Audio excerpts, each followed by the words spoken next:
बंधुगण आम जीवन में धनर केते महत्व अच्छी यह क्या अछप ना। धनर अभाव कौन व्यक्ति खुशी रे रुहे ना।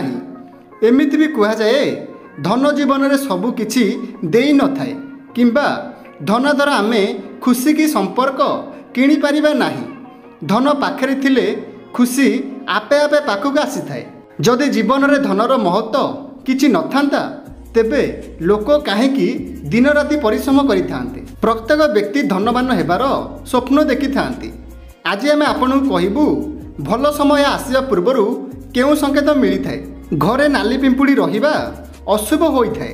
जेबे भी कला पिंपुड़ी घरे रहिबो शुभ मना जाए।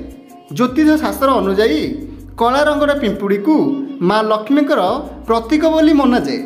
घरे गोल आकार में कला पिंपुड़ी देखिले शुभ होई थाए एवं लक्ष्मीकर आगमनर सूचना मिली थाए। सेमानकु खाइबाकू अट्टा चीनी दियंतु।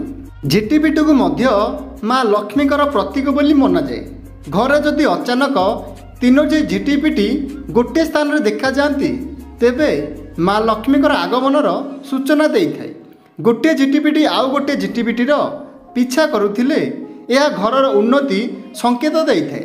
दीपावली रे तुलसी गछरे झिटिपिटी देखागले भरपूर धन लाभर सूचना मिली थाए। शास्त्र अनुसार घरे कौनसी पक्षी बसा बांधि थांती यह शुभ हेबा सह माँ लक्ष्मीकर आगमनर संकेत देई थाए। भूल रे भी पक्षी बसा भांगतु नाही। एहार विपरीत काऊ सागुना भली पक्षी अचानक घर को आसवाक लगिले यह मध्य शुभ होई थाए। पेचा देखा जिबा शुभ मना जाए। जदि आपनको दिनर कौनसी समय रे सकाळ हेबा संध्यारे शंखर ध्वनि शुणा जाए ताहा अत्यंत शुभ मना जाए। यार अर्थ माँ लक्ष्मी आपणको उपरे प्रसन्न अटंती। जल्दी आपणक गृह को प्रवेश करने को जाउछंती जहाद्वारा आर्थिक संकट दूर हेबा सहित जीवन में सुख समृद्धि आसवाक लगी थाए। जदि आपणक डाहाण हाथर पापुली लगातार कुंडे होई थाए यह धन प्राप्तिर शुभ संकेत देई थाए। माँ लक्ष्मी आपणक उपरे प्रसन्न हेबा सह सबु मनस्कामना पूर्ण हेबार सूचना देई थांती।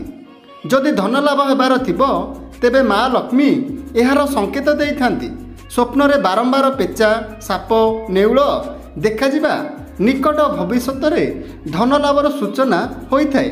जदि आम भिडियोटी आपण मानकु बहुत भल लागिछि तो भिडियो को लाइक करंतु, भिडियो को शेयर करंतु एवं कमेंट बॉक्स रे जय माँ लक्ष्मी लिखिबाकू जमारू भी भूलंतु नहीं। महाप्रभु जगन्नाथ आपणक मंगल करंतु। रहुछि जय जगन्नाथ।